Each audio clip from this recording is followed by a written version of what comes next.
नहीं भरता। एक नई परंपरा मोदी सरकार ने शुरू कर दी है। जो सरकार के खिलाफ बोले उसकी सदस्यता खत्म करो, उसको निलंबित करो, उसको बाहर करो, उस पे एफआईआर करो। तो सीधे सीधे तानाशाही घोषित कर दो। क्यों लोकतंत्र का ड्रामा पीट रहे हो? और दुनिया की सबसे बड़ी अफवाह कंपनी भारतीय जनता पार्टी के गृह मंत्री ने कितना बड़ा झूठ बोला, और जिस झूठ के चक्कर में, माफ कीजिएगा, आप लोग भी कई बार फंस जाते हैं। क्या कह रहे देश के गृह मंत्री देश के सदन में? फर्जीवाड़ा हो गया, सिग्नेचर गलत हो गया, सिग्नेचर कहां से आया, सिग्नेचर किसने कराया।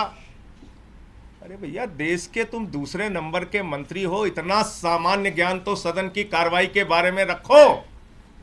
सेलेक्ट कमेटी में किसी भी सदस्य के द्वारा किसी भी सदस्य का नाम प्रस्तावित किया जा सकता है, उसके किसी सिग्नेचर की जरूरत नहीं होती।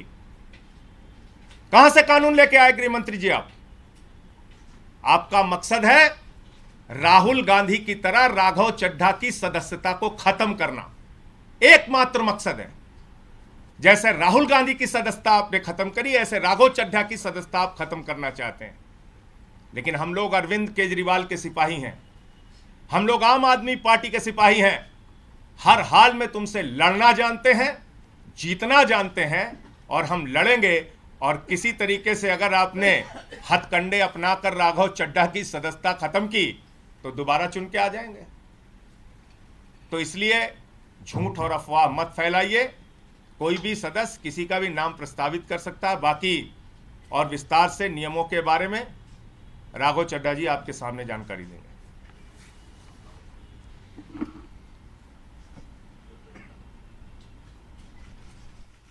बीजेपी का मूल मंत्र है, repeat a lie 1000 times and it becomes the truth. एक असत्य को, झूठ को 1000 बार बोलो और 1000 बाद वो सच्चाई में तब्दील हो जाएगा। इस मंत्र के तहत मेरे खिलाफ एक दुष्प्रचार और एक प्रोपेगेंडा शुरू किया गया कि न जाने कौन सा फर्जीवाड़ा हो गया, कौन से जाली दस्तखत हो गए,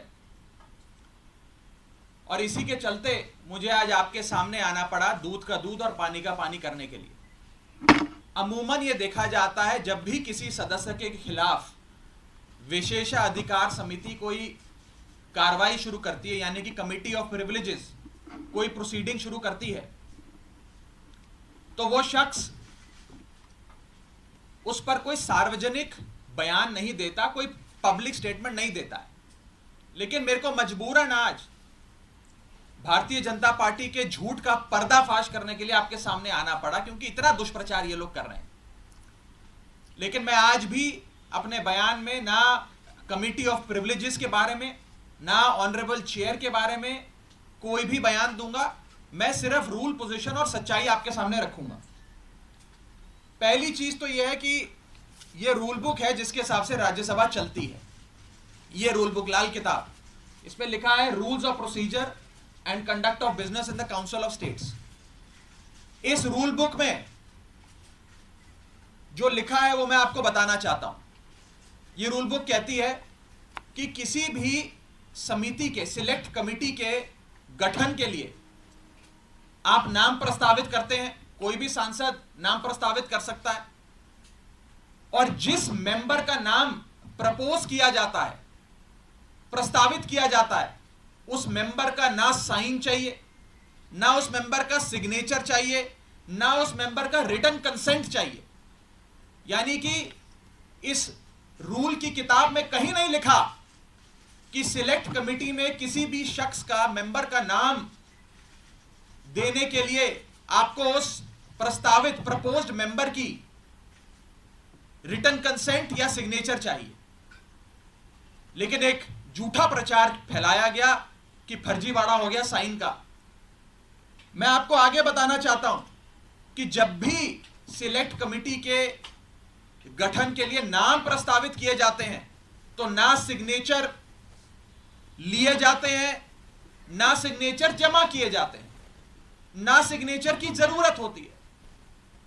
no signatures are required, no signatures are taken and no signatures are submitted. तो जब किसी का हस्ताक्षर लिया ही नहीं, जब कोई हस्ताक्षर जमा किया ही नहीं, तो ये फर्जी साइन का जो एक अफवाह फैलाई जा रही है, ये सरासर गलत, झूठ और बेबुनियाद है। और ये मैं कानून की पोजीशन के हिसाब से बता रहा हूं। और मैं आज इस मंच से बीजेपी के नेताओं को चुनौती देता हूं कि वो कागज लेकर आए मेरे सामने, show me that piece of paper जिसपे ये दस्तखत है।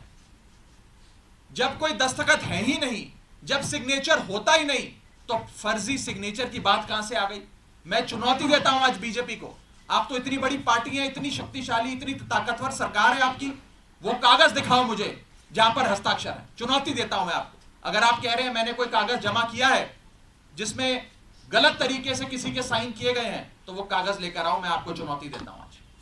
साथियों, मैं आपको आगे बताना चाहूंगा कि बीजेपी के अज्ञान का, उनके इग्नोरेंस का तो मेरे पास कोई इलाज नहीं है, लेकिन प्रोसेस ये होता है कि जब भी कोई विवादित कंट्रोवर्शियल बिल सदन के भीतर आता है, तो एक समिति गठन की एक प्रक्रिया बताई गई है कि अगर कोई मेंबर चाहे कि इस बिल पर मतदान ना हो, इस बिल पर और चर्चा हो और इस बिल में क्या चेंजेस किए जाएं वो बताए जाएं, उसके लिए एक समिति का गठन किया जाता है।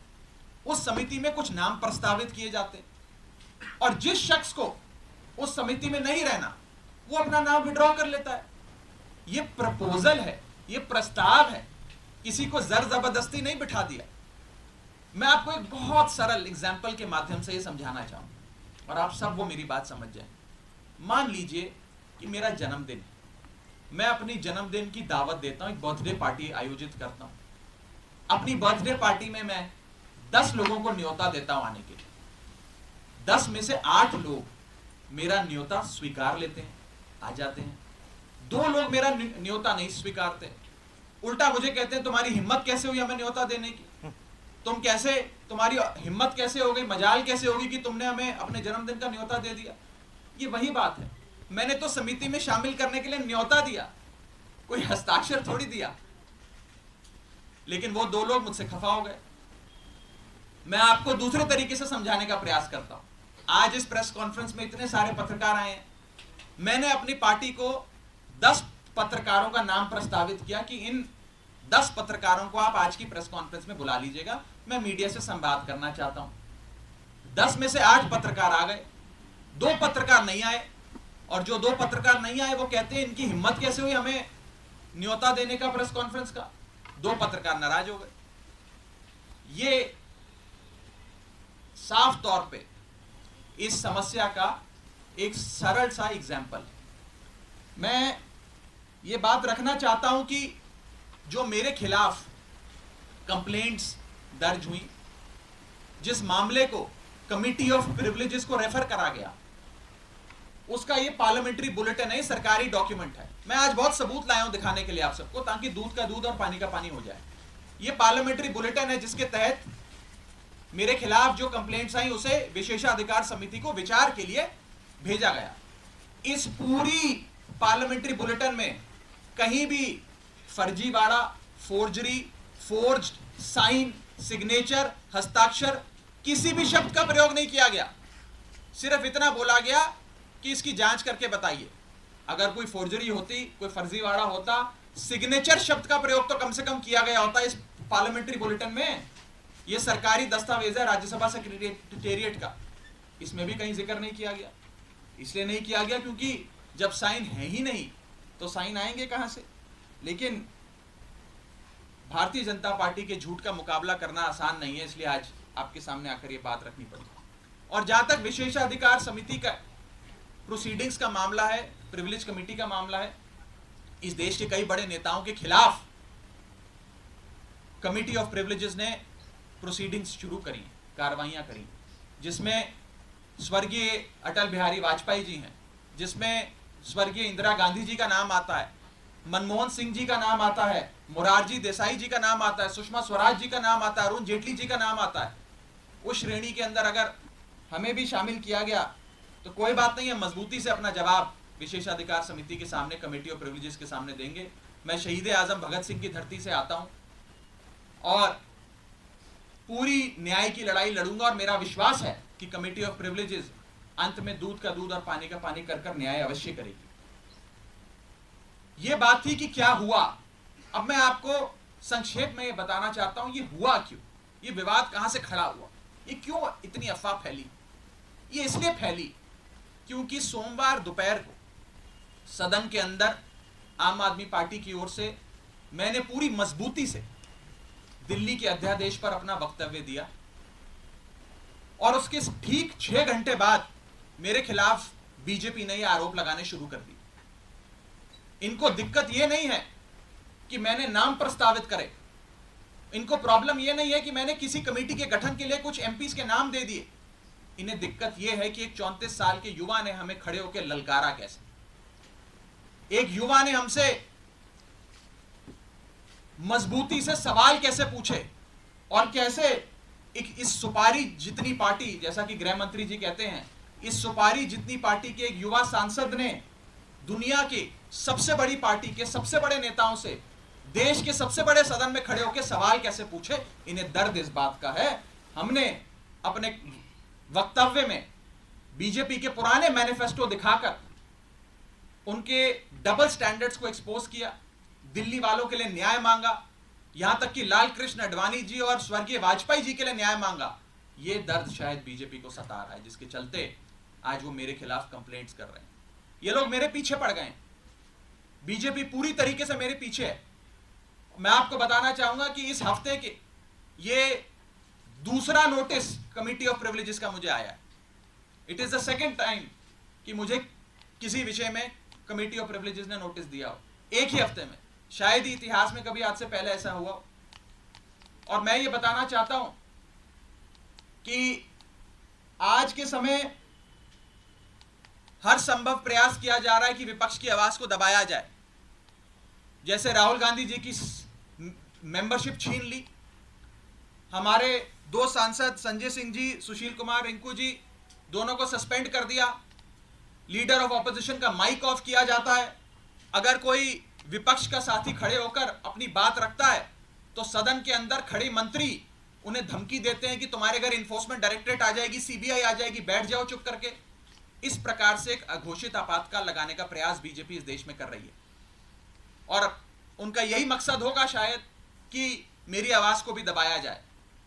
लेकिन मैं कहना चाहता हूं कि ये युवा आवाज है, अरविंद केजरीवाल की एक सिपाही की आवाज है, ये आवाज दबने वाली नहीं है।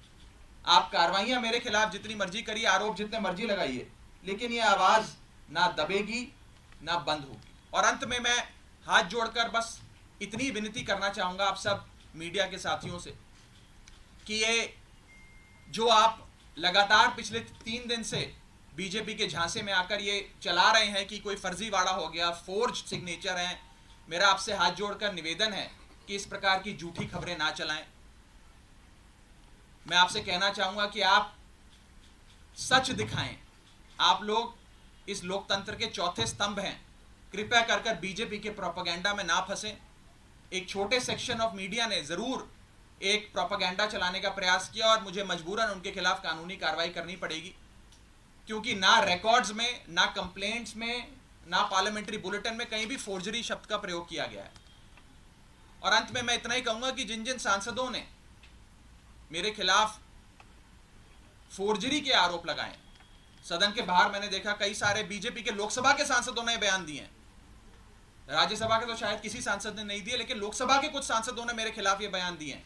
मुझे उनके खिलाफ भी मजबूरन कमेटी ऑफ प्रिविलेजेस में न्याय मांगने के लिए जाना पड़ेगा, उनके खिलाफ भी कंप्लेंट दर्ज करनी पड़ेगी और कोर्ट के बाहर भी, पार्लियामेंट के बाहर भी, न्यायपालिका में भी न्याय की गुहार लगानी पड़ेगी। और मैं हर संभव लड़ाई के लिए तैयार हूं। मैं बीजेपी से डरता नहीं और ना डरने वाला हूं। बहुत बहुत शुक्रिया। राघव, एक बात स्पष्ट कर दीजिए, आपने कहा एक हफ्ते में दूसरी बार नोटिस आया, तो क्या आपको नोटिस मिल गया है? नहीं, अभी मुझे आज का जो विषय है इस विषय पर मुझे नोटिस नहीं मिला है। जब आएगा नोटिस तो मैं पूरी मजबूती से, इफेक्टिवली, कॉम्प्रिहेंसिवली उसका जवाब दूंगा। लेकिन पुराने वाले एक मसले पे मुझे एक नोटिस प्राप्त हुआ है, सोमवार को प्राप्त हुआ है और मैं उसका जवाब जरूर दूंगा। रूल बुक ये कहती है कि बातचीत करके भी कंसेंट लेना होता है कि आप देखिए, सांसदों का नाम लिख रहे हैं, क्या रूल बुक ऐसा कहती है? इतना बस कहना चाहूँगा कि क्योंकि अभी ये मामला विशेषाधिकार समिति के विचाराधीन है, इसकी निटी ग्रिटीज़ में जाकर किससे क्या बात हुई, किसने क्या कहा, मैं उस पर बिल्कुल कोई टिप्पणी नहीं करना चाहूँगा, क्योंकि ये उचित नहीं होता है। मैंने अपनी बात रखनी थी, आज मुझे मजबूरन, क्योंकि मेरी छवि खराब करने के लिए, एज अ पार्लियामेंटेरियन मेरी गुडविल, मेरी क्रेडिबिलिटी खराब करने के लिए एक प्रोपेगेंडा जो बीजेपी ने चलाया है, उसका जवाब देने के लिए आज मुझे सामने आना पड़ा, ताकि दूध का दूध और पानी का पानी हो जाए। और मैं खुली चुनौती देता हूँ।